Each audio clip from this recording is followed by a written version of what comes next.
mute and interrupt me. I won't, it's totally fine. All right, well, thank you guys for having me today. Corinne had invited me to speak with you guys about Social Security, SSI, and SSDI, and how they relate to employment for folks with disabilities. So this is the last clump of information from the Employment Specialist Foundation's course. So I'm just doing, it's about an hour of information. It's a lot of information. So I'm gonna go through it and try and give you guys what I think is the most critical information to have a basic working understanding of all of this stuff. The reality is that I did this work helping families apply for Social Security and maintain their benefits for almost 15 years. And every year something happened where I was like, can they do that? It never stopped throwing curveballs at me. So we'll do the best we can to give you guys a working knowledge, but there's so many little things that can change people's cases. So let's go ahead and get started then. So Social Security Administration has two different programs that provide cash benefits to people with disabilities, and each has their own accompanying health insurance benefits. So sometimes when you're providing employment supports, people say, oh, well, I have Social Security, so I can't work that many hours or something like that. Someone just telling you they have Social Security benefits usually isn't enough information for you to know what to do with that information, because there's two different ones. One is SSI, it's accompanied by Medicaid, and the other is SSDI, and that's covered by Medicare. So we're going to separate these for you guys, just so you have a sense of what they do, because they're very, very different eligibility programs.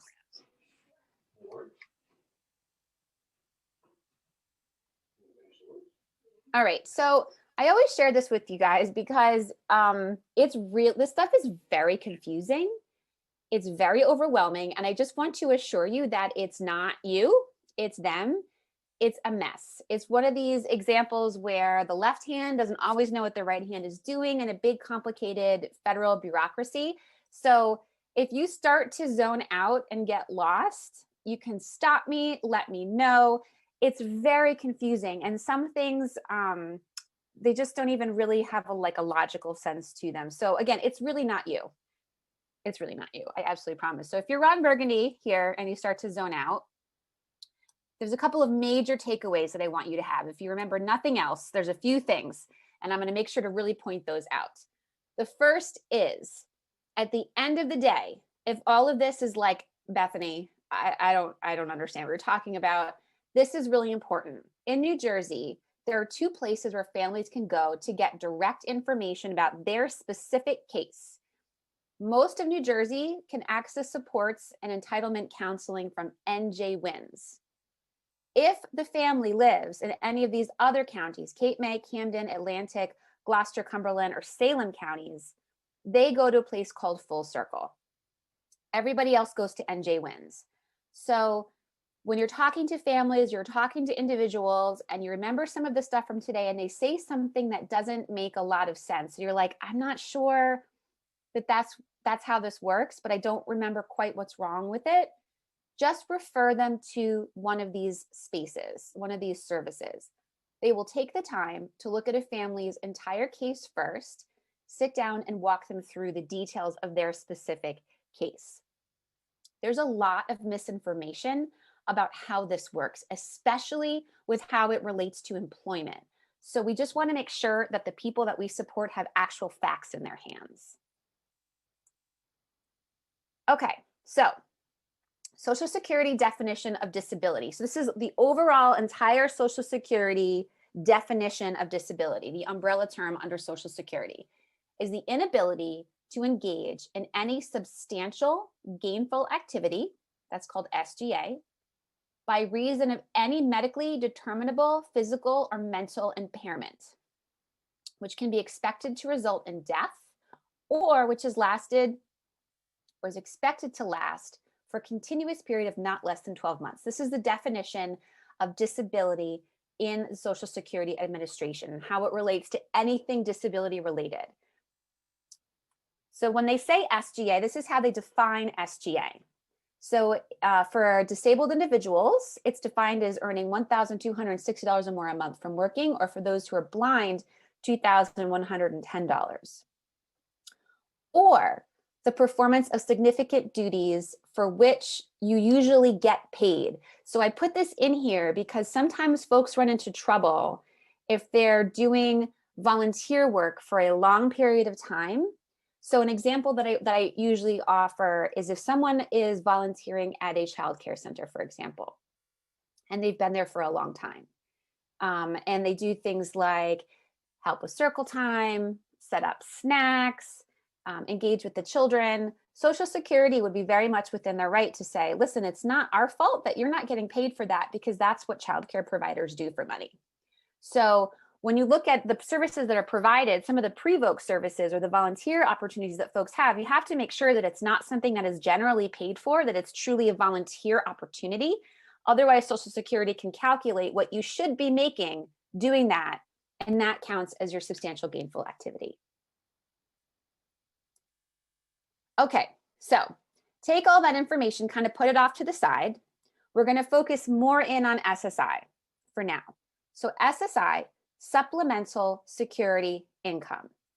SSI is a cash benefit. It gives monthly payments to people with disabilities who also have low income and low resources. So if you have a disability, are blind, or over the age of 65, and you also have low income and limited resources, you might qualify for SSI. When you get SSI, all of a sudden, like magic, in the mail, usually, your Medicaid card will come along with it. SSI is accompanied by Medicaid. So why do people apply for SSI? So as I mentioned before, it's a cash benefit. Folks with disabilities, families who have someone with a disability in their family, it's expensive. If any of you are family members yourself, you can speak to that these costs associated with being a parent, sibling, guardian to someone with a developmental disability is expensive. SSI is meant to supplement whatever is available to take care of that person and provide for that person. The other reason why SSI is important, as I mentioned, is that it comes with Medicaid. Now, why is Medicaid important? Not only is Medicaid health insurance, which we all know, but Medicaid is what pays for services under DDD. So we want SSI, cash benefit, Medicaid, DDD. Now, sometimes, especially if you're working with young adults, recent graduates, families might say, you know, I don't think we need any DDD services yet. We don't need residential. We don't need day services. We're just going to do the DVRS approach for now. We're just going to go in the work direction for now. So we're going to hold off.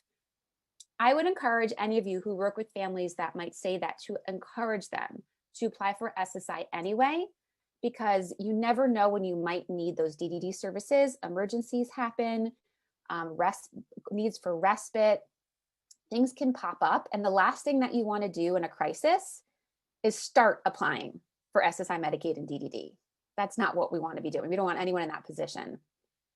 The other reason to encourage everyone to apply for SSI, regardless if they think that they need the SSI at that time or they're ready for DDD services, is because we want folks with disabilities to get what's called Disabled Adult Child Status, otherwise known as DAC status.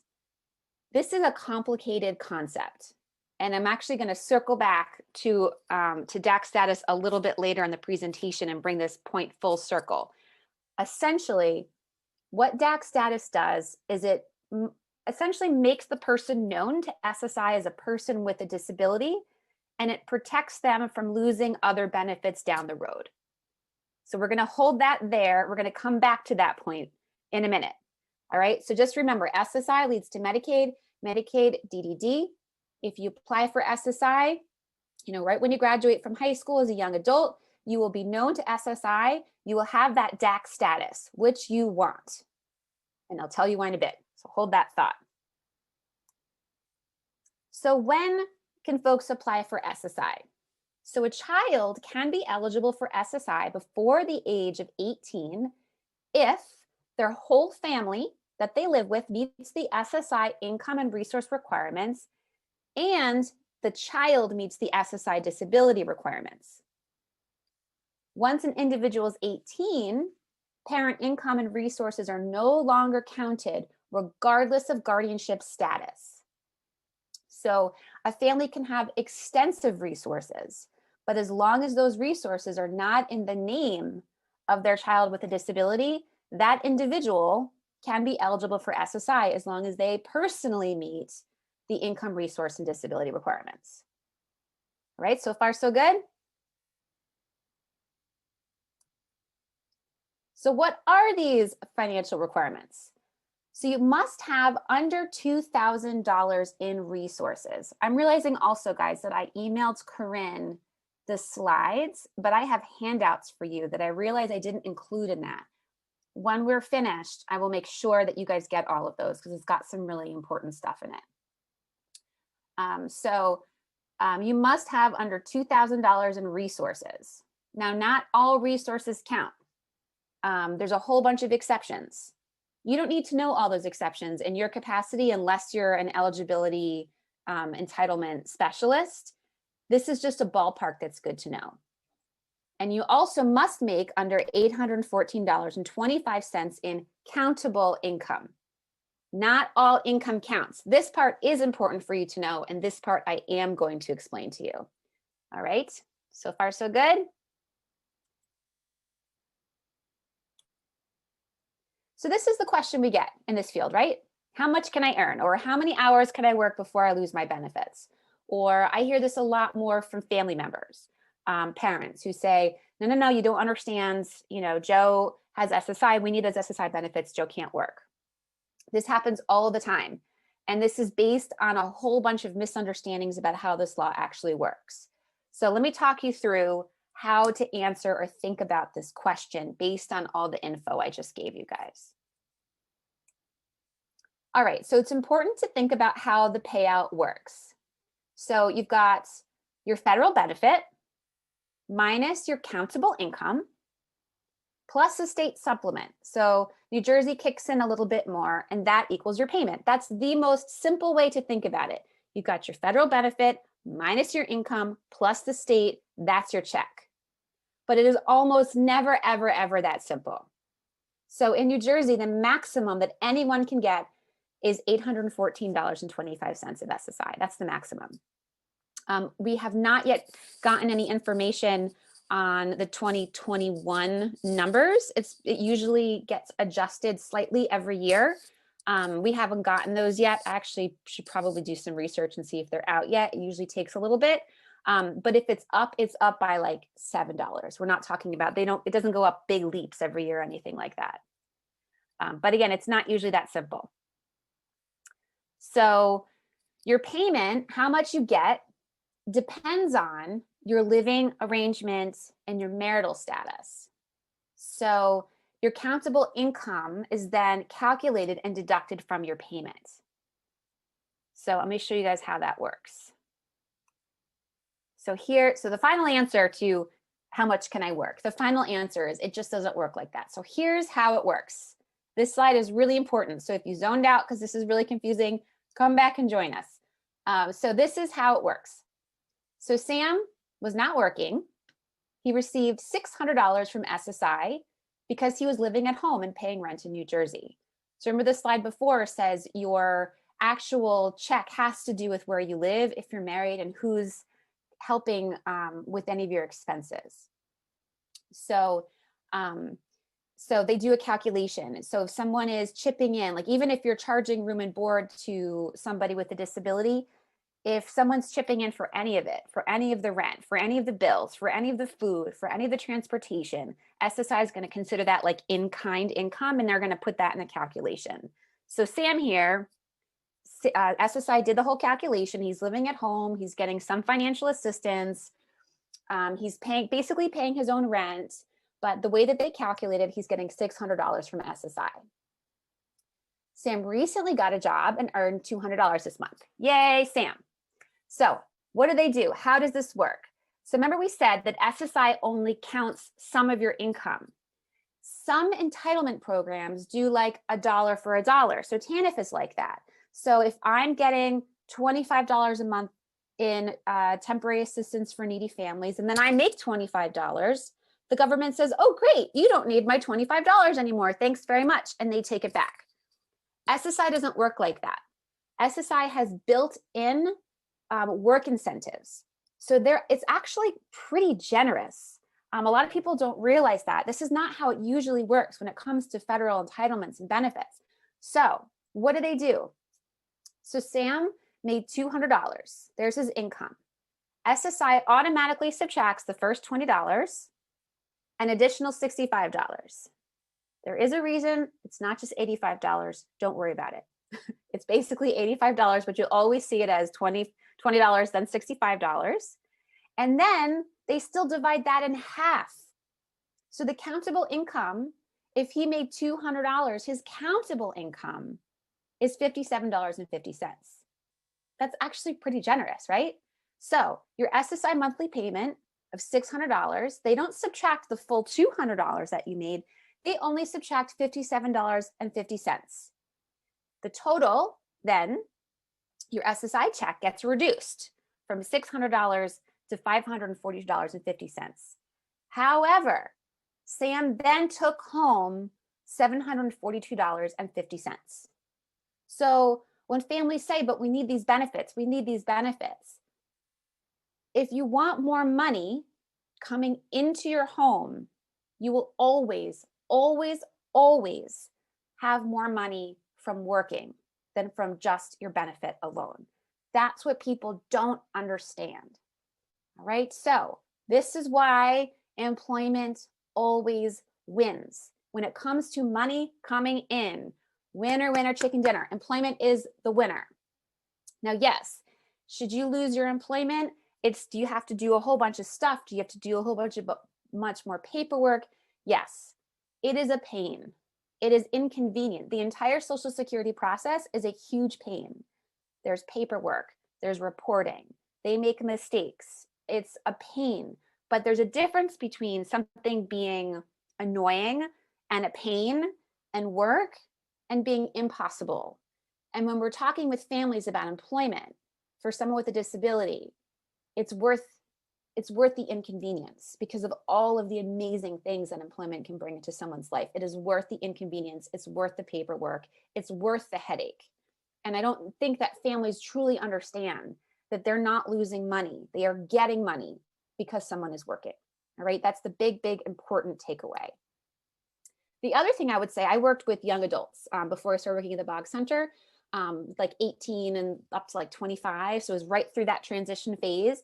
And one of the things that I would say to families is I would say, let's not think about this as someone losing benefits. We want to think about it as someone from graduating from benefits. Because if you think about the fact that, you know, they take so much little at a time away from your check. If you've worked to the point where you've zeroed out your benefit check, have a party, don't panic. This is really good news. This means that you've made considerably more than your actual benefit check. Have a party, go wild, celebrate, celebrate, celebrate. So the other thing that folks don't understand is that if, let's say, someone works to the point where they have either a very small check or they've actually zeroed out their Social Security, which again, I think is cause for celebration, not panic, their Medicaid isn't going to disappear also. I think a lot of people think because their Medicaid card came with SSI, that if something happens to their SSI, their Medicaid goes away. So that's not true. One of the handouts that I apologize for not getting to you guys sooner is this. It's called NJ Workability, and I'm going to make sure that I get it to you guys after the presentation. It will show you 3 different kinds of Medicaid that folks with disabilities can get with different income and resource limits. So if you get Medicaid through SSI, that's going to be the strictest limits on your income. But you can apply to Medicaid directly, and that's going to have some more wiggle room. There's also workability. There's NJ Care. There's all different ways that people can maintain their Medicaid without having their full SSI check. And that's really important. Sometimes folks think, well, the SSI we can live without, but we need the Medicaid because we need those DDD supports. Thankfully, we don't have a system where if someone's going to work with the job coach, that the money they make with the job coach then makes the job coach, that makes them not eligible for the job coach. Thankfully, we're not there. So that's how this works. And I'll get you guys that sheet. It breaks it down just exactly how much each level of Medicaid is available for people. All right, before I go into SSDI, does anybody have any questions? You can put it in the chat box if you want, or if you want to unmute yourself. Otherwise, I'll trudge forward. I have a question. Can you hear me? Yes. Hi, this is Christy. You sort of touched on it a little bit, but if we have a client that's working, to what degree do we need to check in and make sure that they're under the right form of Medicaid so that they don't disqualify themselves from Medicaid? It sounds like you could have two different routes. If you're in the SSI and Medicaid, that's not what you want. You want the workability Medicaid. Yeah, I mean, it's a good thing to, if they need help monitoring that, it's a good thing to make sure that they understand it. I think it depends what your role is. If you're their job coach, if you're helping them with their benefits, I think that somebody definitely should be helping the person monitor their income level and make sure that they're in the right tier of Medicaid, if that's what you're asking. Yes, that is. Okay. Yeah. So you want to make sure if you have an individual that's working, someone needs to be making sure they're in the right tier and monitoring that. Yeah. I think, there's so many ways that these things can go the wrong way because folks don't understand. But like with any law, not understanding is not going to help you. So if people don't understand, I'm going to talk about reporting to SSI after this section. If people aren't reporting or they don't understand, that's not going to help them if they need it. So if you are in the position and have the capacity to provide those supports to people, I think it's always a good idea. This stuff is really confusing. Anybody else have any questions before we go on to SSDI? We are going to come back to DAC status as I promised, but it'll make more sense when we put in this piece. Anybody else? Hey, Bethany, I put it in the chat, but just a question. Is somebody automatically disqualified for SSI or SSDI if they were previously married and now divorced, but still? No. Okay. No, you're what you get is dependent on your marital status and where you work. So they might need to go back to SSI and provide documentation for the fact that they are not married any longer. So a couple is going to get more obviously than a single person. So, and it also depends if their spouse or former spouse at the time has a disability, was also eligible for SSI, but all they need to do is just go back and provide updated information about their living situation. Okay. And then are you going to get into what is, as far as the income, like what is not reportable, what could be considered, for lack of a better term, acceptable versus not acceptable? I forget the terms you used in the beginning. You went away from your microphone there for a second. Can you repeat? Sorry. Yeah. Okay. Can you hear me or no? I can hear you now. Yeah. Okay. Like if they're receiving like an annuity or anything like that income, I forget the terms that you put in the beginning. That would then affect their SSI. You're still going out in and out a little bit. I am going to talk about safe places to save money. Is that what you're asking about? I'm going to put it in the chat. Okay. All right. Okay. And looking up at Sheila, for a recent graduate who anticipate working with the assistance of a job coach but does not yet have employment, should they apply for SSI or workability?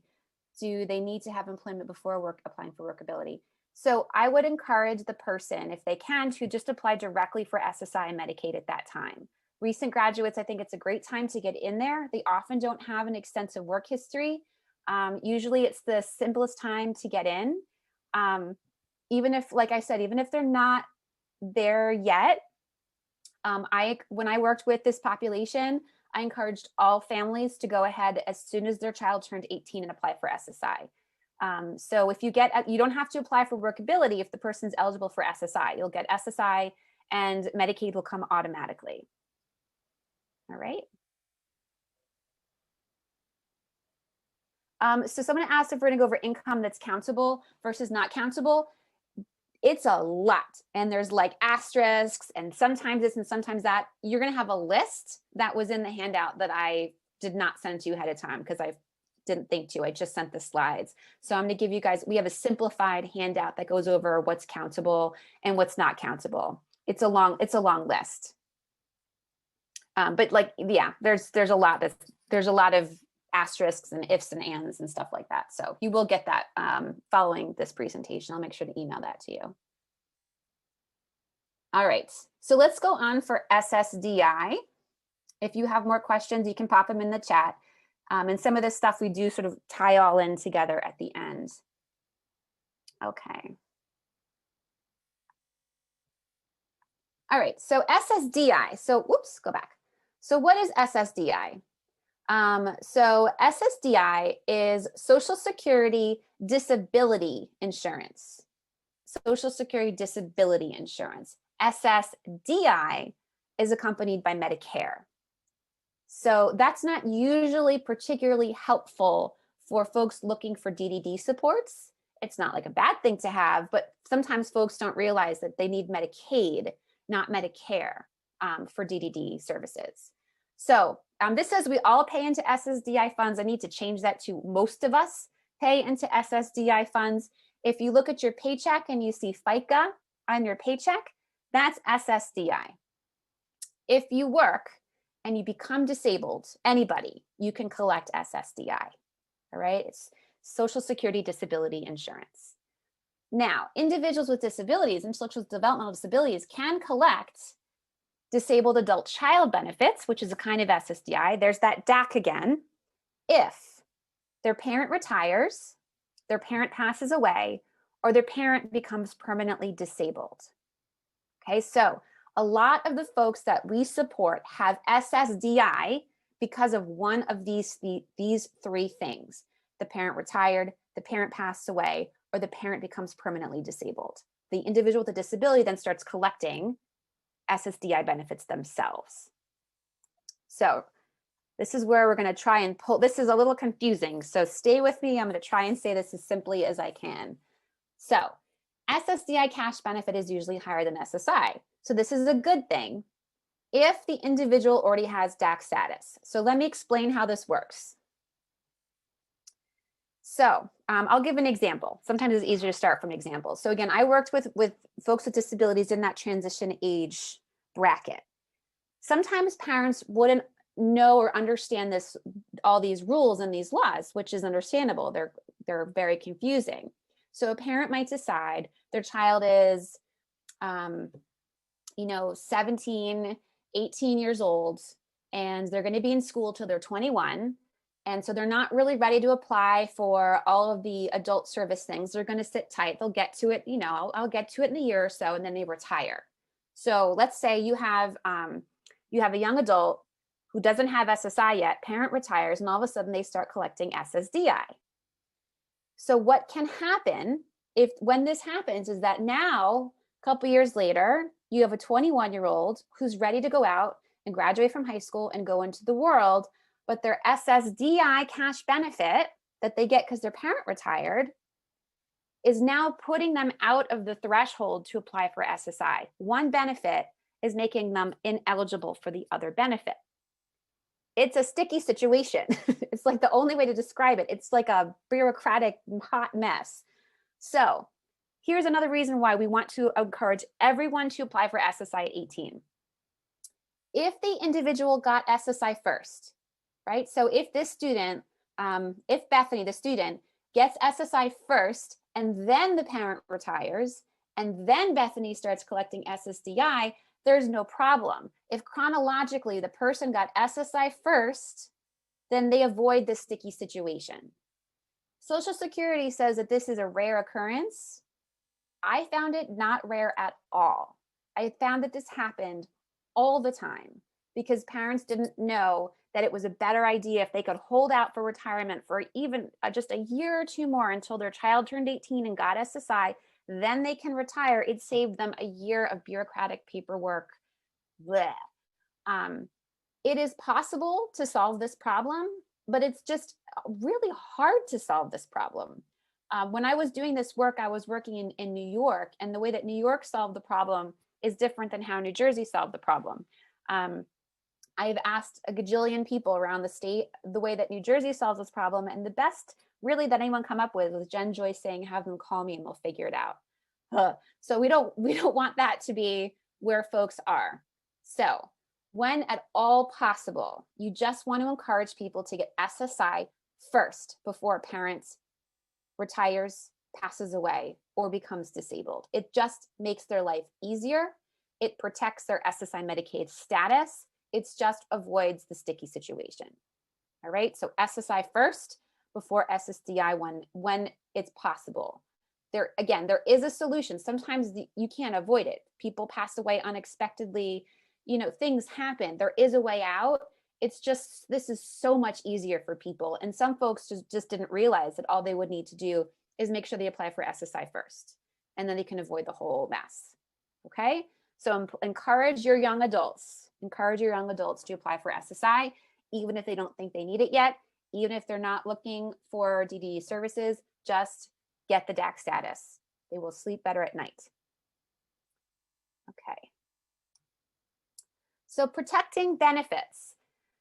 So as I said before, in order to be eligible for benefits from Social Security and the accompanying health benefits, an individual cannot have extensive resources, assets, or income. But there are places where families and individuals can save safely where their money is not going to be counted against them benefit-wise. So again, handouts that I will get to as soon as we're finished today. A lot more information on special needs trusts and ABLE accounts. Briefly, a special needs trust, otherwise known as a supplemental needs trust, is a trust set up for the person with a disability. You do need a lawyer to put this together. The way that it works is that you can leave really anything to that person as long as it's left to the trust for that person, right? Bethany's special needs trust rather than Bethany. Then folks can put whatever resources or assets they want in there. I would tell families to make sure that they let everybody know about their trust that they're setting up, because they might not know they have a well-meaning sister who decides to leave money for her niece with Down syndrome, not knowing that when the niece inherits that money directly, that can really mess up her benefits. So I tell families, make sure you let everybody know if you decide to think of, Bethany in your life insurance policies. That's generous, and thank you. Please leave it here and not with her. So sometimes people hear the word trust and they think that this is for just for folks with a lot of resources. And that's not actually necessarily the case. It certainly is available for families who have a lot of resources, but I would encourage families who didn't have a lot of resources to consider this also.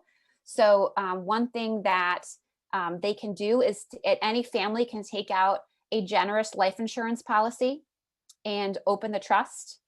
And then when they pass away, the life insurance money will go into the trust. And that can often be all that is in the trust. But then they can know that those resources are available to that person. One great thing about a trust is that it's called an irrevocable trust, which means that the money can only be used for the reason stated. So I know families would say, I'm just going to ask her brother to monitor her money over the life course. And as much as her brother might mean well and might have every intention of doing this the right way, things happen. Divorces happen. People get sued. Emergencies happen. And you hear stories about folks borrowing money from their family member with a disability with every intention of paying it back, and then they just can't. So this protects the person with a disability from that kind of scenario. The other option is an ABLE account. ABLE accounts are sort of like college fund. They're run very similarly to how you would save for college. Individuals with disabilities themselves really like ABLE accounts because they have more access to their own resources. You don't need a lawyer to set them up. It's a whole lot less complicated. And that's another way to do it as well. And again, those handouts, which I'm so sorry, it would be much easier if you guys had them now. It will go into detail about how you can set these up and the limits and how much during each tax year and all that stuff will be in those handouts. All right, someone is asking if they have money preventing them to be eligible for SSI Medicaid, can they move the money to a trust or an ABLE account so they'll then be eligible? So the answer is sort of. So there's a look back period from SSI Medicaid. SSI has the right to look back into someone's expenses for up to 5 years. In my experience, they didn't usually do a full 5-year look back, but they would look back a couple of years. So if all this money was there and then it disappeared, then they're going to say you need to wait longer before you can apply for SSI. The other thing that's important to know is that the way the trust works is if the trust is set up before somebody has a lot of money, then when the person, then that money stays in the family, okay? If the trust is set up after the individual has a lot of money and they're looking to get rid of it, when that person dies, all the money in that trust goes to pay back Social Security and Medicaid. So you want to encourage families to be proactive about this. So if they do have money in their child's name right now, I encourage everybody, as soon as they learn this information, to go ahead and start one of these savings things, but they can't like move it and then pretend it was never there. They do have to wait because Social Security will look back for up to 5 years to make sure that they didn't just move a whole lot of money out of somebody's name. All right. Okay. Reporting to SSA. So folks have got to report to Social Security. So use copies of pay stubs to report earnings. They should keep copies of everything that they submitted. So I used to, this literally did nothing but make me feel better. When I used to fax things to Social Security, I would use the same cover sheet every time, cross out the date and write the new date, because you send things off and they never get them. So you send them again, they never get them. You send them again, they never get them. And so just so that they could see how many times I tried to contact them, I'd use the same cover sheet. It just made me feel better. But people need to understand that just sending off a fax or putting something in the mail, it's really not enough. So I would call, after I faxed something, I would then give it a day or two, and then I would call their rep, the Social Security rep, and confirm that it got from their fax machine into their file. People need to be very proactive. Again, is this a pain? Yes. Is it worth it so someone with a disability can work? Yes, yes, yes, yes.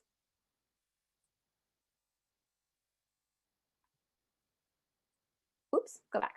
So a common cause of error overpayment is when someone goes to work and just doesn't realize that they need to report their earnings to Social Security. They just don't realize it. The other thing is to encourage families to report any unexpected benefit increases. All of a sudden they're getting $600 a month, and all of a sudden they start getting $720 a month, and they have no idea why. There's no such thing as free money. Social Security makes mistakes all the time. Even if it's their mistake, they will still make the family pay back. I can't imagine a more frustrating situation than owing Social Security $10,000 for their mistake, but it does happen. So encourage families, if they don't understand what's going on with their check, to call immediately.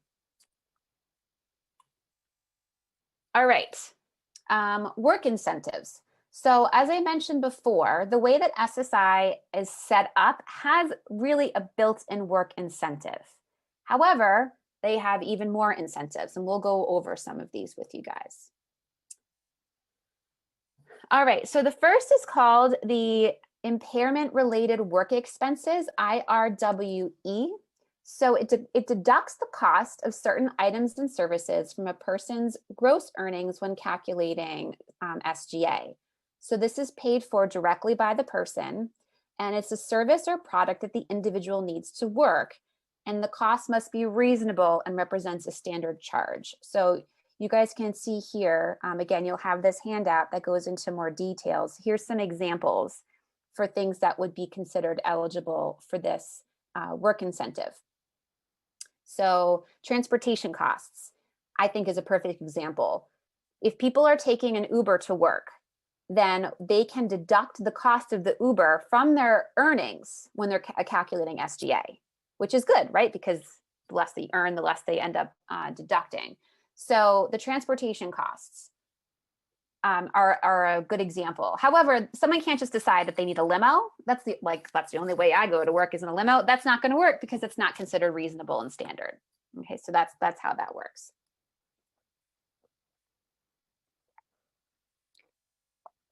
Okay. Wait, so okay. The next one is the PASS, the Plan for Achieving Self-Support. So this is a way to save for a big ticket item that's expected to increase the person's prospect for self-support. So this must be in writing. So you have to go through the process of applying for this. So it's a way to save for a big ticket item that can increase someone's prospect for self-support. So let's say somebody is saving up for a car, and that's going to be how they get to work. You can apply to have this be a PASS plan, and as you're saving, that money is not going to be counted as resources for you. So it's not going to interfere with your benefits. Or say a person with a disability wants to work at a landscaping or wants to start their own landscaping company, and they're saving up to buy their landscaping gear. They're saving up to modify something that they have so that makes it more accessible to them. Anything that they can argue is going to increase their prospect for self-support, they can save for that ticket item, and that money is not counted against them when they're calculating their benefits. These are just for SSDI. These are not necessarily often that applicable to our population, but it's good to know that they're there. This is just SSDI. So these are folks that have worked and become disabled. There's a trial work period where for up to 9 months, you're able to test your work skills while maintaining your full benefit checks. Again, this is SSDI only. And the other is this extended period of eligibility, which lasts for 36 months. And you're eligible for your check as long as you're earning below the current SGA. But again, this is just SSDI. This is more about trying to get folks who've become disabled back to work, but it's good to know that these things exist. Okay, and that is it. Let me go over here into the. So if they're saving for PASS, there's no special checking account. They just need it in writing from SSI. So basically you need to call your SSI rep and say, I want to do this. And then that way they'll have the paperwork so that when they're looking at their savings account that's getting more money in it, then their benefit, you always have, if you have SSI, you always have a contact at SSI that's kind of in charge of your case. There is a lot of turnover, but you have a case. So you contact your rep and you go ahead and apply for this PASS program, but you don't need a special account. Other questions in chat or otherwise? And again, in your handouts that I miserably failed to provide, there's a whole PASS fact sheet. We'll break it down for you even more for exactly how someone could apply for a PASS. Other questions? Either you feel free to unmute or put it in the chat box, whichever you prefer.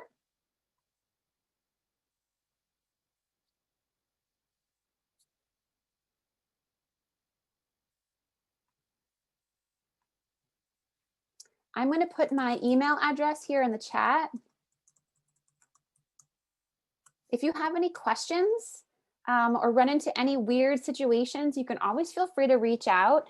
I haven't solved every problem. I have solved a lot of problems with SSI. Like I said, for 15 years, every single year something happened where I was like, are you sure they can do that? And sometimes, you know, one of the things I did learn about working directly with Social Security is that sadly, the people that know the least about Social Security are the people that answer the phones at Social Security. So if you have questions, sometimes the worst thing to do is directly just calling Social Security. I had people who didn't even realize that Social Security was available to someone with a disability trying to tell me how to troubleshoot a case, and they told me they weren't eligible. They just didn't, like, there's a lot of turnaround, those entry-level positions. And I can only imagine, you know, for 15 years, I was learning how the rules work. So I really felt for those folks who are thrown in and getting all these questions all over the place. But sometimes if you're stuck, you can check with me, check with NJ Wins. Google it. There's a lot of online resources for, a lot of them are written by folks with disabilities themselves who have been interacting with these systems for years that go through all these weird situations. But try other things before you directly call SSI and ask them for policy help. I learned that the hard way. There are so many times I like slammed my phone on the desk because nothing made any sense. All right, so if you have questions, you can always reach out to me. If I can answer your questions, I'm more than happy to. All right, and then I will be sure to get the handouts to Corinne following this so that she can distribute those for all the extra information that was promised. Thank you so much. This was so helpful. You're so welcome. You're so welcome. All right, looks like, yep, there's no chat coming in. All right, so thank you guys. And if you need me again, you can always reach out. Thanks Thank you. again. Bye. Bye guys, have a great day.